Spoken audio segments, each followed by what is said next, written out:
All right, April 18th. Okay, so if you're listening to this on the day it comes out and you haven't done your taxes, please go do your taxes.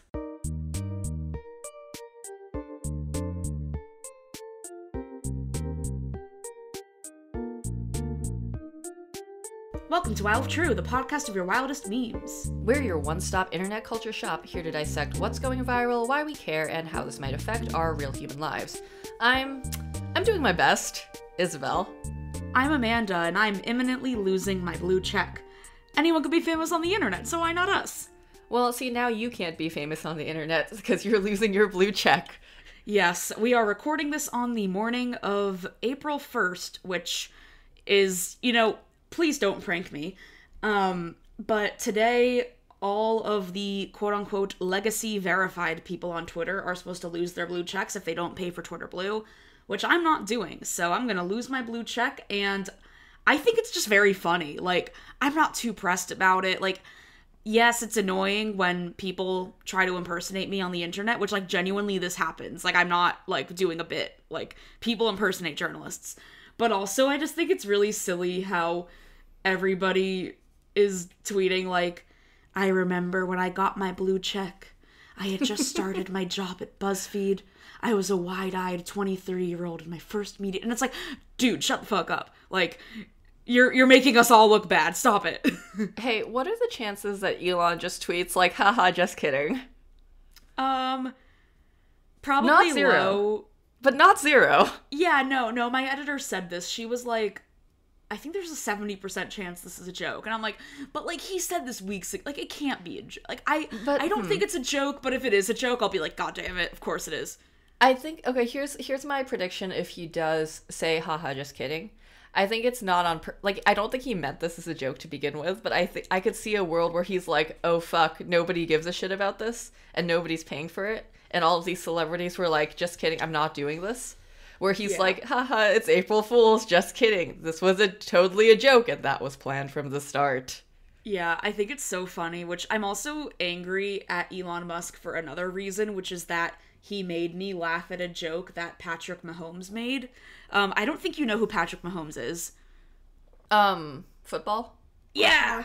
Alright, I'm surprised. No offense. I feel like I'm a misogynist. What? Okay. I just feel like you're not, like, you don't pay attention to sports, really. I mean, I pay attention to the big cultural sports events, if that makes sense, like like the Super Bowl and stuff. Yeah.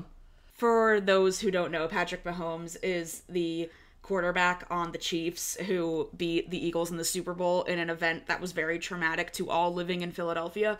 Someone was tweeting about the $8, and then Patrick Mahomes, who is, like, a very, very high-played NFL player who makes, like, tens of $1 million a year, responds, "Can't, bro, I got kids."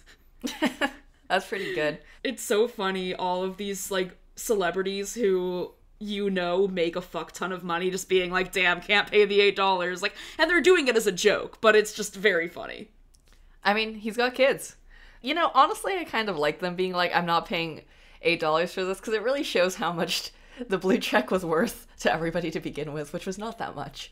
Also, I only really know who Mahomes is because I watched the Super Bowl because the Eagles were playing, because I have more allegiance to the Philly teams than the New York teams. Oh, yeah, of course. Also, okay, we did not plan to talk about this, but I need to tell you about, the Yankees.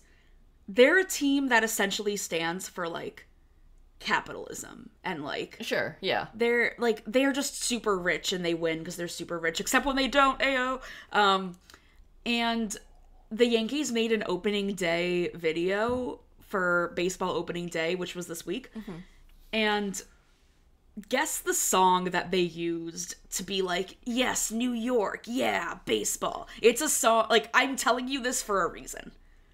So, here's the thing, is I cannot, for the life of me, fathom what they would pick here, in this cultural moment. Welcome to the Black Parade. Jesus fucking Christ. Why would they do that? I don't know, but it's so funny, because it's this video of, like, dramatic shots of Yankee Stadium, and then it's like, when I was a young boy, my That's father... so... I can't believe they would choose, like, the emo anthem to, like, announce. This is like, I know. I think this says a lot about our culture, and I don't like it. There's nothing less emo than the New York Yankees. Yeah, it's like if we made an alignment chart here, they would be on opposite sides of the board. Yeah. Christ. But, I need to process that. Yeah. Besides you, our official MCR correspondent of the podcast, Andrea Oakes, did tell me that Frankie Arrow apparently is a big Yankees fan, so maybe that's why that happened. I mean, I'm not super surprised. Like, they're from Jersey. Yeah. Yeah. You know. But also, like, the Mets are right there. The Mets are right there. The Mets are right there. And yes. I feel like the Mets have this, like, very, like, anti-establishment, like, pro-labor vibe to them, which I'm projecting a lot. What the fuck are you talking about, man? How I would explain it is, like, people who live in Manhattan, like the Yankees, and people who live in Brooklyn and Queens, like the Mets. Even though the Yankees play in the Bronx, so that does geographically make sense, kind of. But, like, this is a gross generalization that does not hold up, but, like, I feel like Yankees are capitalism and the Mets are not capitalism. I can already tell you that we're creating an episode that is going to have Roshan, like, frothing at the mouth on the other side of the I'm the so podcast. Sorry, Roshan. I mean, I don't know, you might be completely right, but you might also be completely wrong. Well, Roshan can make the chart about which baseball teams are emo versus not emo. I want a full list by, like, Thursday. Roshan and Aaron, if you're listening to this, get fucking going. I'm gonna get beat up on the island, which is a thing we're doing again this year. Oh yeah, okay, here's the announcement. We are doing the island again, and there will be another island live show. I'm speaking it into existence. This just means that we'll be podcasting on the island. Oh no, yeah, we haven't even talked about, like, we've talked about how we're both going to the island, but we haven't talked about, like, should we do a podcast thing? But no, obviously, I'm just declaring it. Obviously, we are. Yeah, it's like we don't even have to talk about it. Like, we're just in sync. Yeah, we knew about this. You know what we do have to talk about, though? Two quick things. Uh-huh. Well, our first, just very quick update is we are now 5 episodes away from episode 69, which we have to acknowledge. It is creeping up faster than I expected, and now I'm kind of like, oh shit, we gotta do some research. One of my friends suggested that the funniest thing we could do for 69 is just not acknowledge it, but I kind of disagree. I want to talk about 69. No, I mean, I do genuinely think it would be fun to do some deep research into, like, the origin of the 69 meme, and, like, I don't even think it was an internet meme, but, like, how did the internet, like, further the 69 meme? And, you know, we'll save it for the episode. Yeah, we have, like, a month or so, or, like, 2 months, I don't know, to do some really intense research. We have 2 months. That's 5 episodes. We do 2 episodes a month. What if episode 69 is on the island? Oh my god, no, we can't do that. They would be terrible. I mean, it'd be very funny, but oh fuck. It might line up that way. It might. Oh shit, oh fuck. Anyway, you know what else we have to talk about is Isabel. I need to tell you something really personal about me that I haven't told you yet, but I have a new partner. It's Iris, the anime girl from the anime tax game. Now let's unpack that on multiple levels. Yeah, you know, me and Iris are doing really well, you know? It's fine. You know, I'm so happy for you and your love. This is giving very guy who married Hatsune Miku vibes. Oh, yeah. I know about this in abstract, but please, for the love of God, is the tax anime girl game a dating sim? Yes. Jesus fucking Christ. So, I played the anime tax girl dating sim tax prep software through to completion. Hey, say that sentence again. Say that sentence again. Anime tax girl dating sim tax prep software. I think that's what I said. Yeah. I know I said tax twice. It's fine. What's also funny is that in real life, my grandma does my taxes. So what if my grandma is the tax anime girl? Anyway, we're not going to unpack that. Okay, go on. So MSCHF, which is a creative studio we've talked about before, they're like this venture-funded troll company, essentially. But, like, they are pretty funny. Like, they are pretty funny. Like, the unfortunate thing is that they do, like, funny bits and, like, interesting art bits. They did the Lil Nas X blood shoes. They did, I think we talked about this on the podcast, how they did an MMO SAT, massive multiplayer online SAT, where we did consider doing it, and then we were both like, we don't want to take the SAT. Why would we do that? But they did do a thing where you had to compete for the highest SAT score, and then the winner got, like, a pool of money. They did an installation at Art Basel where you can put in your debit card, and then there's a leaderboard of, like, who has the most money in their account. That's pretty good. But so now they made a video game, which is a dating sim, and there's an anime girl, but it also does your taxes for you. So, like, okay, can you walk me through what playing this game is like? So what would you say is the leading factor in this game? The dating the anime girl or doing your taxes? Can you come out of the game with your taxes prepared? Yes. Huh. Well, so there are some limiting factors, like, you can only do it if you are filing singly, which is funny in the context of the game, but also is probably just because, like, they did not have the time to make a full-fledged tax software. So you have to be filing singly, have no dependents. Like, your taxes have to be pretty simple. Like, I think... So I didn't actually do my personal taxes on this because I just had already done them because I'm built different. There's also questions of, like, should I give my social security number to an anime girl? But I don't want to make any sweeping claims. The answer is always yes. You give the anime girl your social security number, you get your identity stolen, you start a new life with her. Next question. Yeah. I mean, but, like, actually, like, I don't want to make a statement and be like, this is safe, and then it turns out not to be safe, but I will say, like, I did play the game completely offline, and it still can prepare your taxes for you completely offline. Like, it is not uploading your data to anything. Okay, can you talk to me about how it combines the dating sim and the tax preparation? Because I feel like that's what I'm really interested in here. Oh, yeah. So, spoilers for, so the game is called Tax Heaven 3000, which is a play on Tax Haven, which is, like, Delaware, I guess? No, it's like the fucking Cayman Islands or something. Oh. Switzerland. Okay, well, you want to offshore your money if you have lots of money so that it doesn't get taxed. There's, like, a bunch of stuff that you need to do with, like, an actual tax guy to figure out where best to park your money if you are a high net worth individual. Sorry, that got, like, mad serious all of a second. Go on.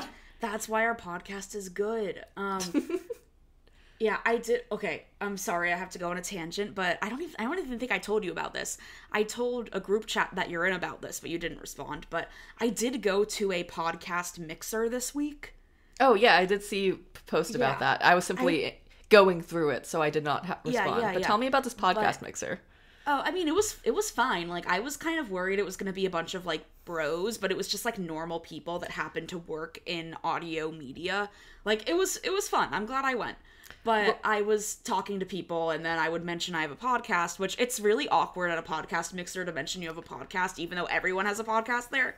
But I would explain it to people, and I'd be like, oh, yeah, well, it's like, you know, like, my co-host is a lawyer who actually, like, knows business shit, and, like, I'm a tech journalist, so, like, I know tech shit, but also we're both, like, victims of the Tumblr era. And then people were like, that's really specific, but I like it. And I think we are illustrating that here with, like, you being like, well, actually, let me explain to you the pun behind Tax Heaven 3000, the name of the anime dating sim.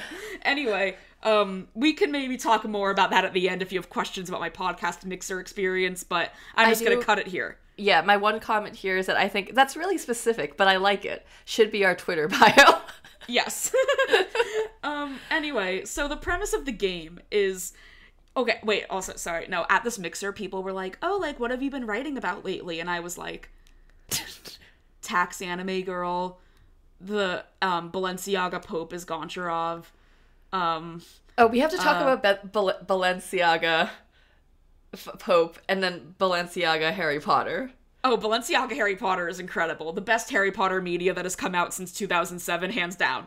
I've watched it like 6 times in a row. It's so bad. We're getting so off topic. So, what we've all been waiting for. Anime Tax Girl. So, the premise of the game, I am actually going to complete my sentence this time, is that you have just moved to a new city. And you don't know anyone, and you're, like, in your apartment, and you're like, aw, man, I need to fill out this lease, but I don't have a pencil, so, let me go to the stationery store so I can buy a pencil. And on the way there, you bump into a girl. And you're like, oh no, and then you look up. And it is this beautiful pink-haired anime girl. I love that they went with pink hair, just as an aside. Like, oh, yeah. 10 out of 10 classic. Go on. It's very aesthetically beautiful. So she's just like, oh, haha, I didn't see you there. So sorry, haha. And then you just, like, get to talking. And then she's like, oh, let's be friends. Like, let's get coffee sometime. And then you're like, damn, great first day. I bought a pencil. I got the hot anime girl's number. I'm fucking killing it. Yeah, what's also funny is there's a line where, also because you can only play the game if your taxes are in the US. And, so when you bump into her, she's like, oh, what's your name? And are you a US citizen? And then... That just sounds like she's trying to steal your identity or some shit. I know. Yeah, and then she's like, your character is like, she made a weirdly nationalist first impression, but she's cute. So then you go and you meet her at a coffee shop, and then she's just asking more about you, like, would you say, are you filing singly or jointly? Because she's, like, asking, are you single? And then she's like, well, do you have any dependents? And then she's like, oh, good. Like, I don't want to get into anything too complicated. Like, she's not interested in dating people that have kids, you know? Very funny. There is a part where she asks if there's anything in your taxes where you're filing about, like, income from crypto or something, which, like, TBH, did anybody make income from crypto this year? I don't think so. But, she's, like, asking if you have, like, crypto involved in your filings, and if you do, then she just, like, goes completely stoic and is like, okay, bye, and then the game ends. So she does not date crypto bros. Good to know. No. But also, I think it's just that the tax software does not know how to, like, do the crypto things that you have to file. But I like the in-universe justification of this anime girl is like, oh, hi, are you a US citizen? Do you do crypto? Just kidding, goodbye. No, yeah, like, what's really funny is, like, there is such a, like, in-universe justification. Also, at this coffee shop, you do find out the information that her favorite drink is the Venti Chago Machiuchi. That's what she orders at the coffee shop, and it apparently is, like, just, it, like, they said in the game, it's a 2,000 calorie drink, which... I don't like talking about calorie counts, but I think this is, you get it. Yeah. It's just like the person who goes to Starbucks and gets literally every item possible in a cup. Me and Ashley did that once where we tried to make the most $9 drink. I've mentioned this before, but it was like we tried to turn like a vanilla frappuccino into a chocolate one by adding in as many mix-ins as you could. That's funny. It worked. It did work. You can do that. You shouldn't do it. It's like not a good idea, but you can do it. I hope that you tipped that barista. Oh, we tipped like crazy. We also realized, see, we were kind of assholes when we did this on the app because we were thinking about like, let's figure out how to get as many modifications in there. And then we realized that was an insane thing to do to someone, but it was too late. We had already placed the order. So we did tip. Amazing. But it was also like not a busy Starbucks, so I feel less bad about it. Yeah. Wow of true workers' rights. Yeah. So... Then, the tax girl tells you that she works at the library. She's very committed to, like, analog media. Like, she loves her planner. She, like, writes things down. And then in the game, in her planner, there's a thing where it's, like, your name, your phone number. Which, I mean, yeah, she asks you for your phone number because she needs that for, like, taxes, but also to, like, meet up with you at the coffee shop. Your address. Like, it just has all this information about you that you've given her, but that's also the way that you can be like, all right, let me edit this before we do my taxes. Yeah, and then so you go to the library, and essentially the next big date is that she seems to be very afraid of making copies on her own. So she wants you to go with her to the corporate office part of the library where she needs to make copies. And then in game, this is where you, like, upload your W-2 and whatever. And then it, like, yeah. She just seems, like, really unsettled by this environment. And then she turns to you and she says, "Hey, promise me something. Don't use corporate tax software, okay?" That's okay. So that's just like, you know, an element here. Also, in the in the copy machine scene, you have to like the copy machine breaks and you have to fix it for her, and then your character is like, "Fuck, I don't know how to fix a copy machine." But then it's like you can just key smash and then you're like hacking into the mainframe. And then your character says, "I've tapped into an elevated state of consciousness to impress a girl by fixing her office photocopier." Damn. Okay, you know what I really like about this so far is that there's an active element of trying to integrate the tax preparation into the narrative. Oh yeah, no, it's good. And it's like, at first you're like, damn, this girl just really knows things about taxes. She just like, you know, whatever. Wait, question. How many dates do you go on with the anime tax preparation girl? I think you can go on 4 to 5. Mm-hmm. Yeah, so... And, wait, how do you end up with your tax prepared doc? Like, what is the scenario getting to it, Isabel. Okay, I'm just saying. God! We're 20 minutes in and I just want to know how this ends. Okay, You know, how do you and Iris end up so happy together? Yeah, well, also Iris, because IRS. Fuck. That's so stupid. I know. Like, you go on another date, and she's like, "Let's tell each other some secrets. Like, what's your social security number?" And see, then... I love this because it's, like, outside of the context of this being tax preparation software, it sounds like this is, like, you're going on anime dates with someone who's trying to fucking, like, Nigerian prince scam you. Oh, no, yeah, I mean, I think that's, like, why it's funny. Yeah. But, yeah, and then you're like, "Okay, tell me a secret." And she's like, "I've never been on an airplane before, hee hee hee." And then you're like... These are equivalent. Yeah. These are definitely equivalent. Yeah, anyway, so you just keep telling her, like, tax information that comes up, like, semi-organically, as organically as it possibly could in this circumstance. And then at the end, she's like, you go to her house, and then that's when she's like, "I like you." And you're like, "I like you too." And then she is like, "Surprise, I've prepared your taxes." And then you can download a PDF of your tax return. Wait, so at the end, they're just kind of like, they just like, you know, they just rip open the curtain and she's been doing your taxes this entire time. Yeah. Damn, this game sure does exist. Yeah, it does. So there's another part where she gets really angry at one point and she's just like, "Don't ever get involved with TurboTax. They're dangerous." And so then if you go on the website, like, there's a whole mythology of, like, there's a button on the website that's like, "Download the X-rated patch." And of course, like, I knew it was a joke, so I clicked on it, because journalism. And when you click on it, "Download the X-rated patch," it brings you to a Wattpad account. Mm-hmm. And the Wattpad account has a fan fiction about how Iris was once abducted by TurboTax and had her brain rewired to do taxes, because TurboTax is kind of evil. Like, those tax prep companies, like, lobby the government to make it harder for people to do their taxes so that they make money, and, like, if you make less than $76,000, you can do your taxes for free, but these companies make it seem like that's not possible, so people just, like, pay money to TurboTax for no reason, and they kind of suck. Yeah. So this whole game is very, like, TurboTax sucks. Give your taxes to Anime Girl instead. Which, again, I cannot say with 100% certainty that this is safe, but, like, it doesn't connect to the internet, is what I'm saying. I like our show because it'll give you information about TurboTax and also about Anime Girls in the same segment. Yeah, of course. I think this is good. Yeah, that's Anime Tax Girl. I think it's legitimate tax software. I'm gonna say it. But also, don't blame me. If you use it and you get scammed, it's not my fault. Like, do your own research. But, I mean, I think they did it. I think MSCHF pulled it off.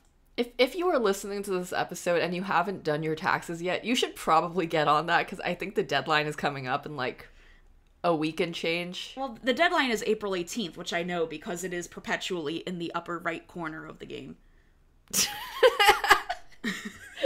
Yeah, I do feel like this. I really do feel like this game actually gave you a lot of information about preparing your taxes.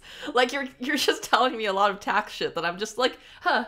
Yeah, I kind of just assumed it was sometime in April. I didn't actually know when. Yeah, April 18th.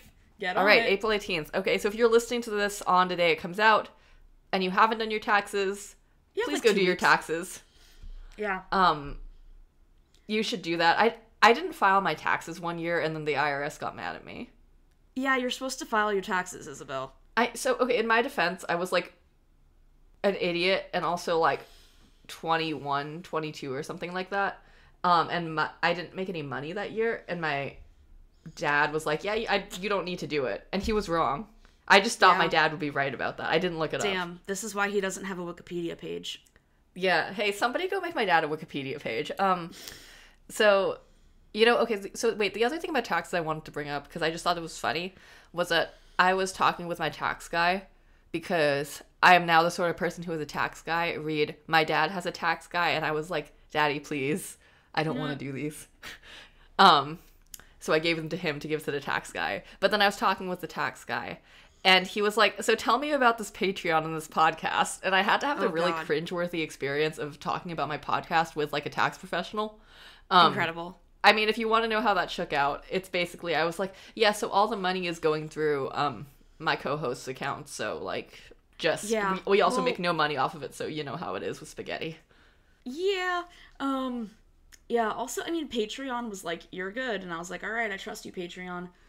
I did deduct $25 for a microphone, though, from my taxes. So that is the one thing I'm doing. Mm-hmm. Hell yeah. Good for you. Thank you.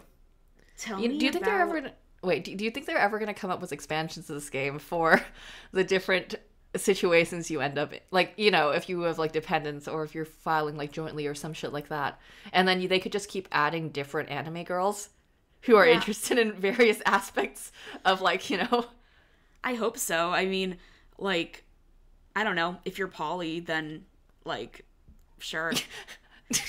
Like, how in like dating sims there will be like a branching path of multiple people where eventually you pick the one person you like the most. What I'm saying is that they could do this with different tax scenarios and have a bunch of different girls who are all like really excited about doing your taxes, but maybe more excited than the other depending on who you are as a person and your status in life. Incredible. Yeah, okay, so let's talk about the opposite of taxes, which is wizards. Although I guess wizards are like adjacent to anime. Tax wizard.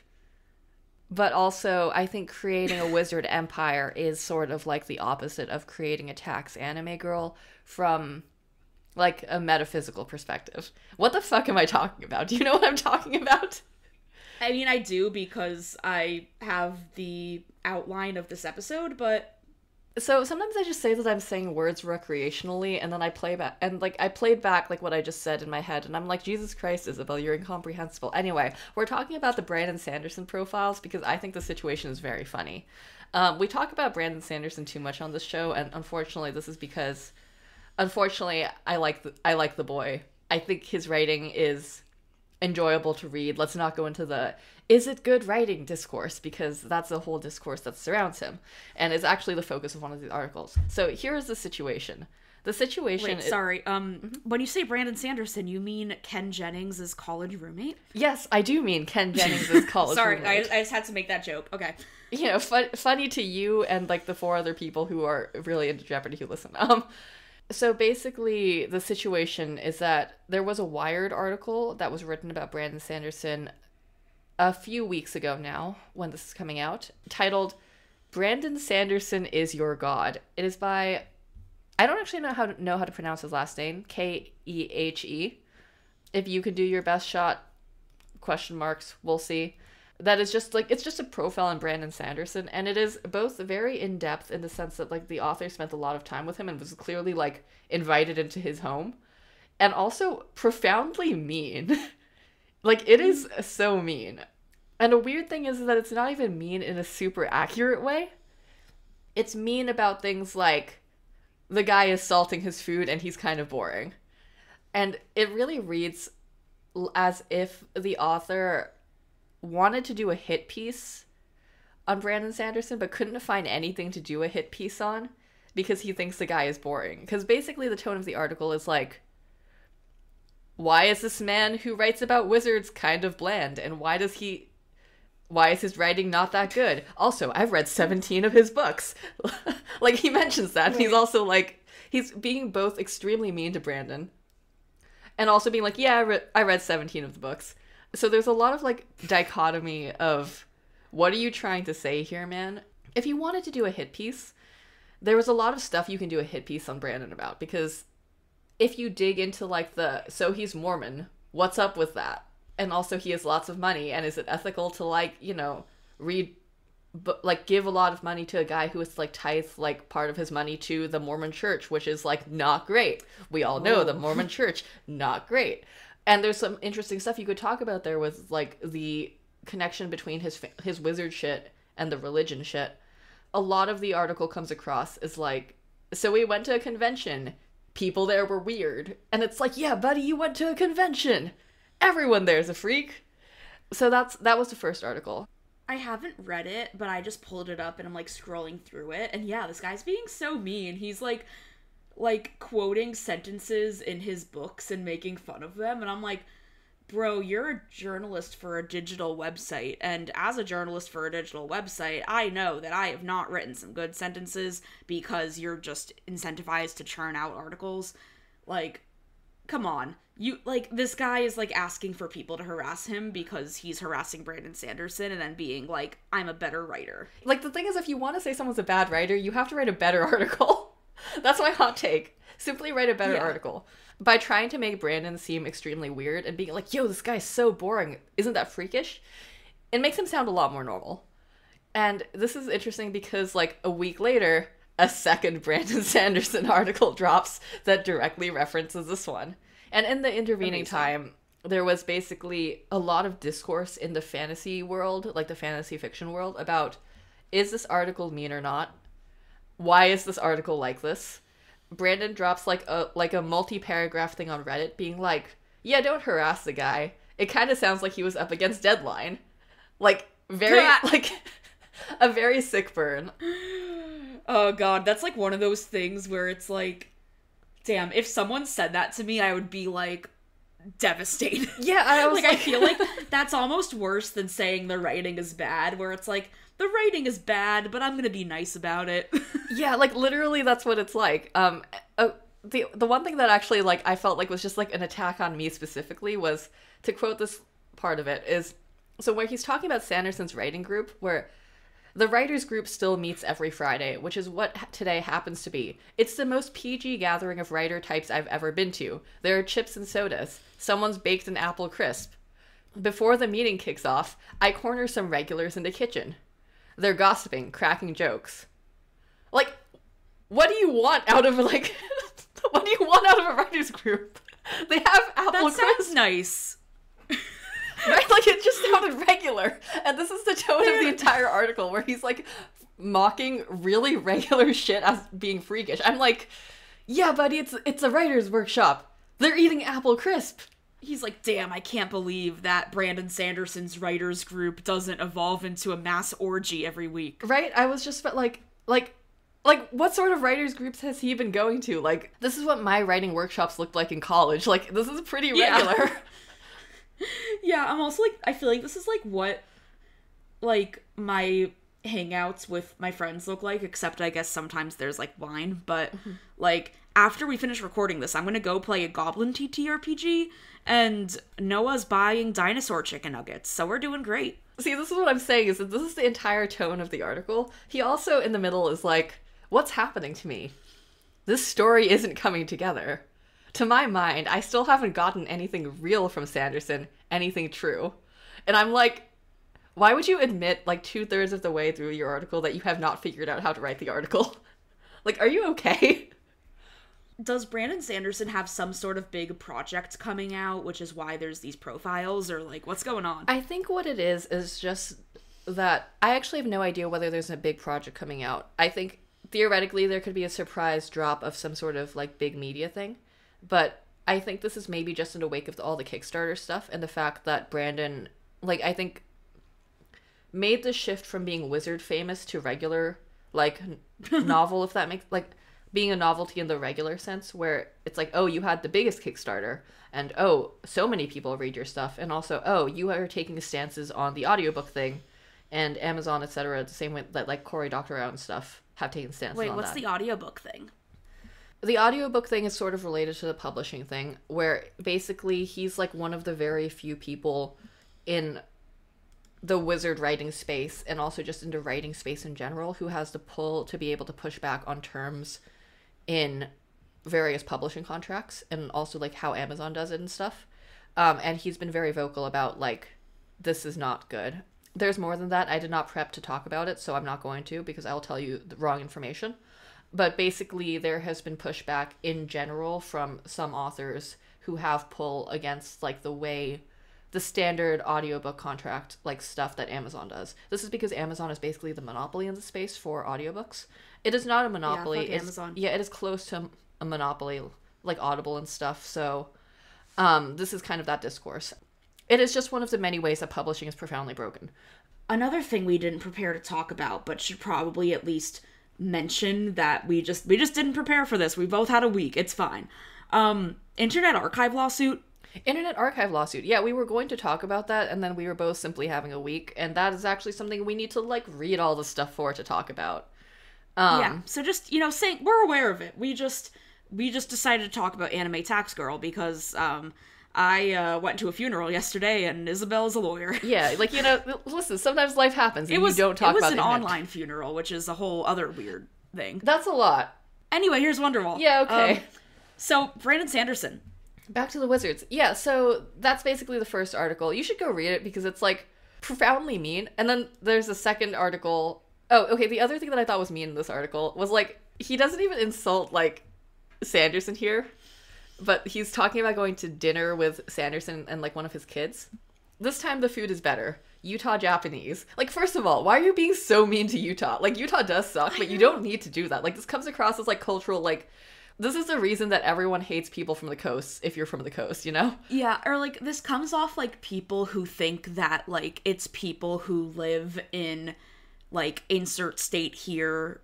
Like, they think it's, like, random people's fault that their state governments suck, where it's, like, there are good people in those places. They're just not the governor. Yeah, it's, like, and it's also kind of like, yeah, dude, sometimes the food in some areas is better than others. I don't know what to tell you. Like, all the Mexican food on the East Coast is pretty mid. Anyway, Sanderson and I order ramen. Except for the Mexicali food truck on 38th and Walnut at the University of Pennsylvania. Yo, say that. Anyway. Sanderson and I order ramen. He salts his. Then I watch his son salt his yakisoba. I could cry again. Like, buddy, why are you being mean to a 15-year-old for salting his, like, I feel like, okay, this is my analysis of this. This is my, like, close read of the situation. I think this dude is trying to, like, do sort of, like, these people are, like, not super culturally aware, despite the fact that Brandon is, like, writing, like, all sorts of, like, fantastical wizard shit and has said, like, has been pretty progressive on the, like, let's shove some people of color in, especially considering he's, a white dude from Utah. And, like, he's trying to do, like, look at how uncultured this child is. But it's like, why are you insulting this 15-year-old? I just want to know, like, did the food need salt? Yeah, the food could have needed salt. Like, we don't know that. Like, maybe it was really bland. We don't know. I'm also just curious about, like, the title of the article is Brandon Sanderson is your god. Like, what does that mean? Like, what I think he's trying to do here is he's trying to do, like, Mormons, religion, Brandon Sanderson having basically a cult of, like a cult, like, following within the fantasy space. All of this is true. None of this really comes across in the article. It feels like he's being, like, this guy's your god and he salts his ramen. Yeah, and it's like, yeah, dude, I'd judge someone for doing that if the ramen was good, you know? But, like, it's a weird thing to, like, poke at in an article where you're trying to, like, poke holes in this man's whole situation. Like, it makes you come across as an asshole. We're not being given enough information. Like, I want to know, what did the writer order, and was his food seasoned properly, or is this Utah Japanese place just not doing it? Yeah, exactly. So that is the article. That's all I got for you. So then I took the liberty of opening this other article that you sent, which is an Esquire article that I think was nicer to him. But I just want to point out that, like, in the lead, there's the quote from Brandon Sanderson. George R.R. Martin bought an old movie theater. Jim Butcher bought a LARPing castle. I built an underground supervillain lair. Yes, exactly. Yes, this is the thing about the second article. The second article is much more neutral, and it makes Brandon come across as so much more of a freak. Like, okay, but like, if you're a rich fantasy author, like, why not like, he's valid. Yeah, he's right. I would do the same thing. The minute I make my wizard dollars, the minute the wizard dollars start rolling in, I am gonna build an underground supervillain lair. I'm gonna build a compound in the middle of nowhere. It's gonna be lit. It's gonna be sexy as hell. I'm gonna move in. Yeah, obviously. You can obviously move in. The fun thing about the second article, and is this good podcasting? It's just me talking about articles about an author I like. I mean, I've never read Brandon Sanderson, and I'm just like, this is weird. Why? Yeah. Like, what are they doing? Who is this first guy? of all, like, who is Ken Jennings' roommate? Well, now you're learning who Ken Jennings' roommate is. Like, the thing is, it's like weird that these articles are being written about him in the first place. I think also what it is that he has a weirder setup than most writers. See, the supervillain lair, he has like a 60-something person team who is like helping him on all this book shit, which I think is the same sort of like situation with the ghostwriters that Dan Brown has, where it's just like there's an author and there's...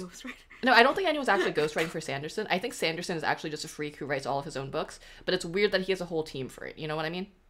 What does his team do? Well, and so the Kickstarter, he essentially has like a tiny publishing company. He has like Dragonsteel Books. Nice. Yeah, which is yeah, that's great. So basically they do like, the interesting thing about the book industry is that it's really a physical distribution industry. Like, you have to deal with all these physical objects, right? So you actually do need the logistics in place. That's the situation. That's why he has a bunch of people with him, but they're all basically, he hires a lot of family and friends. And I feel like the first author of the articles, the Mean Boy was like, this is weird, and the second boy was kind of like, this is fine. I think that's fine. It's like, he's essentially making a family business. Yeah, it's like people do that all the time. It's kind of nice to be like, hey, I made a shitload of money and now I'm gonna give my friends and family jobs and like build a company that's trying to do things a bit more ethically than traditional publishing. Yeah, like, I'm not mad about that, you know? Like, it's fine. Like, I would hire my friends if I needed, like, a wizard team. And also, I mean, we're all entitled to a little supervillain lair. Exactly. Like, I think really that's the problem with modern America, is not enough of us have supervillain lairs. We can all have a little supervillain lair as a treat. Oh, you know what I found out at, like, 4 a.m. Today? What? Because I couldn't sleep and was listening to podcasts. Mm-hmm. Christopher Paolini, who wrote the Aragon series, is a Nepo baby. Oh, yeah, did you not know that? I didn't know. I mean, I never read the books. My brother read them and I knew they existed, but... Yeah. Oh, I feel like that's like the biggest open secret, is just like, yeah, dude, his parents published him. Good for him, I guess. Yeah, you know, God, I wish that were me, but also, like, I think the Aragon books don't super hold up. But I did read the first Aragon book, like, 15 times as a child. Well, you're a physics Nepo baby. Yeah, you know, if I ever go into the science. Oh, the one last thing I wanted to bring up from this article was that... So here's what I think happened. This is just my theory about the journalism of it all. Is that these journalists both contacted Sanderson around the same time and were writing the articles basically simultaneously and did not know that the other one was going to write a Sanderson article. Which is why we've ended up in this weird situation where there's two Sanderson articles in 2 weeks and he is literally just some guy. Because the Esquire article came out after the Wired article, the Esquire guy, like, obviously emailed the Wired guy some questions about, like, hey, what's up with that? What's up with your viral article about how much you hate this man? And the author wrote back, as I've said to others, the piece belongs to the readers now. They get the last word. Okay, John Green. Yeah, I was like, okay, man. You clearly don't want to talk about it. That's fine. Well, having only skimmed both articles within the last 10 minutes, I like the Esquire one better because it has a picture of Sanderson's aquarium. Right? He has such a cool aquarium. It is really wizard lair, evil wizard vibes, energy. Same. I would do the same thing. Why is this happening? I don't know, man. Sometimes people write about, like, a wizard purveyor. I shouldn't call him a wizard purveyor. That's, like, not actually his job. But, like, it kind of is. I don't know. I think it's, like, an interesting concept is, like, he's in such a weird position among human beings in this world where it's, like, you created such a good set of wizards, and like weird fantasy shit just in your own brain, that you have hired like 60 plus people to help you with the wizards. And you built yourself a supervillain lair. Like, that is the dream of like every nerd. Yeah, like, and then I mean, it's the dream of every nerd, but I feel like people then don't realize that when you do that, then, like, if you get famous enough to have a supervillain lair, then you also have to deal with being a famous person. This is true. You know, it's actually interesting because Brandon addressed this because he was like, actually, I think it's good that the vitriol is coming to me and not to smaller authors. Because, like, you know, he's like, basically, I'm a lightning rod, and that's fine because I'm making a bunch of money from this. And, like, the guy he kind of had the opinion that the guy who's well known should be the target rather than people coming after other people. Yeah, and I mean, I think, yes, but also, it's kind of sad that we're at a state in the world where, like, more powerful writers have to be like, sure, they can hate me instead. Like, yeah, I mean, I feel like this is really part of like the post-social media landscape, is that people know that, you know, some things are just going to draw ire from the public. That's kind of depressing. Anyway, that's what Ken Jennings' roommate is up to these days. Wow. Yeah, so I don't know if I want to read Brandon Sanderson, but this makes me intrigued. Do you want the hot Isabel take on the Brandon Sanderson books from someone who has read like 80% of what he's written? Sure. Okay, contextually, you know that thing where you read something when you're 15 and then it simply continues? That's where I am with Brandon Sanderson. Yeah. Like you and John Green, yeah. Roasted. It was too easy, man. It was too easy. Oh, it's valid. It's valid. So everything Brandon Sanderson writes is part of not everything.